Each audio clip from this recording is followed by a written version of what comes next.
Do you have any questions? No, I would just like to say to Your Honor that I am not suicidal. That's what I would like to say. Okay. I am not suicidal. Okay. I am not suicidal. I am innocent, and I am not suicidal. If I did this, then it means that I stuck my fist in the fears of Black Americans in this country for over 400 years and the fears of the LGBTQ community. Your Honor, I respect you and I respect the jury, but I did not do this. And I am not suicidal. And if anything happens to me when I go in there, I did not do it to myself. And you must all know that. I respect you, Your Honor. I respect your decision. Jail time, I am not suicidal. Okay. Mr. Uche, solve this crime here, right now, right here, right now. Everything else has to take second place. The heater has to be addressed. And you created a heater. And boy, did they put on an investigation. And I know that I've been listening to Chicago police officers and listening about police investigations for many years. It's certainly not a perfect police department. It's perhaps unfairly maligned in some respects as well. I'll match the homicide detectives here against any in the country for their competence and thoroughness. Not a question about that.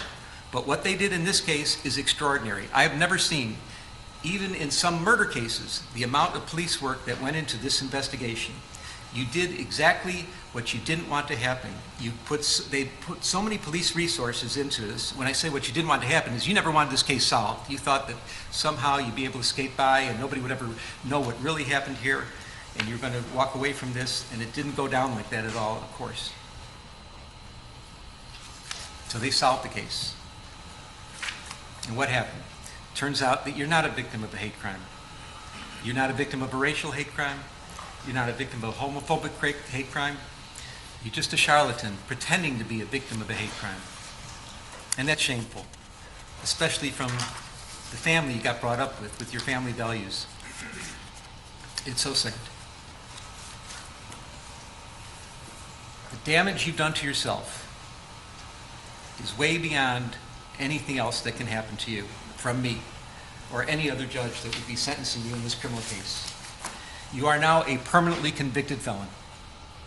Your family who loves you and supports you, I don't even want to use the word forgive because forgive isn't even necessary. They're with you so much, they're so tight-knit, but you have to live with the fact that you really put them through a ringer.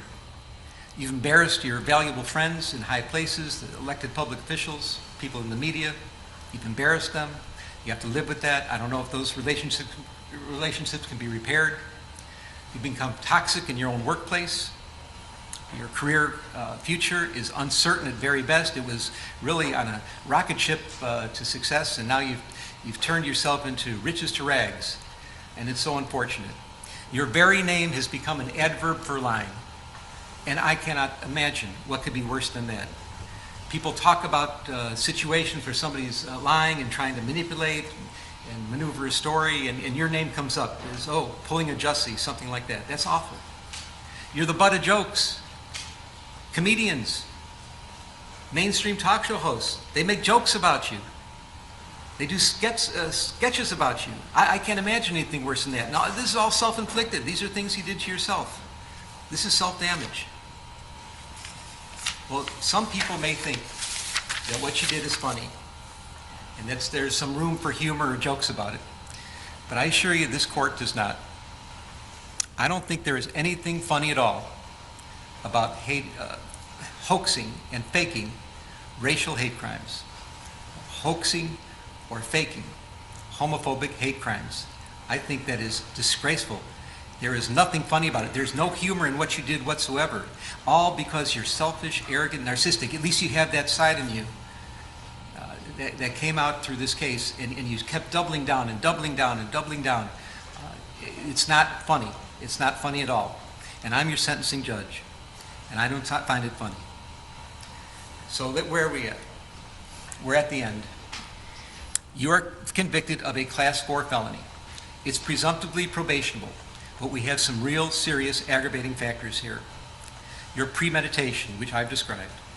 The pain you've caused to real victims of hate crimes, which I have described. The damage you've done to the city of Chicago, I've heard. It's been talked about.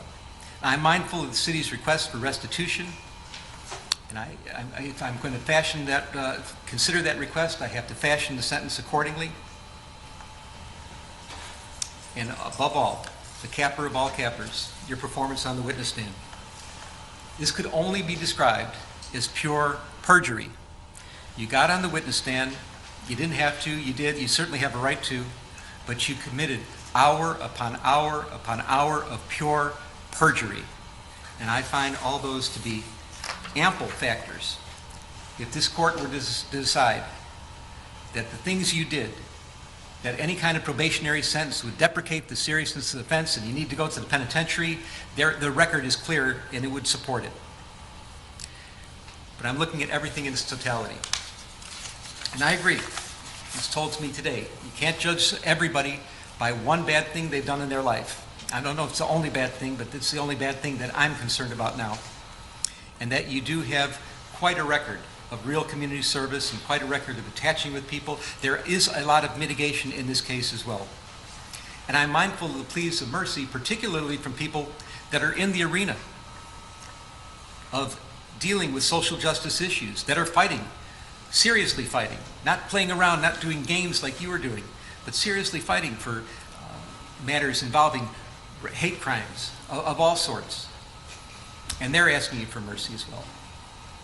So I'm trying to consider who you are as a person, how you got here, how somehow you strayed away from your family values, you let that dark, narcissistic, selfish, and arrogant side come out, and you persisted with it for years on this case. I'm fashioning the following sentence, and here's your sentence. I'm sentencing you to 30 months felony probation, and the probation is going to be to this court. You're going to be allowed to travel wherever you want. You do not have to live in the state of Illinois.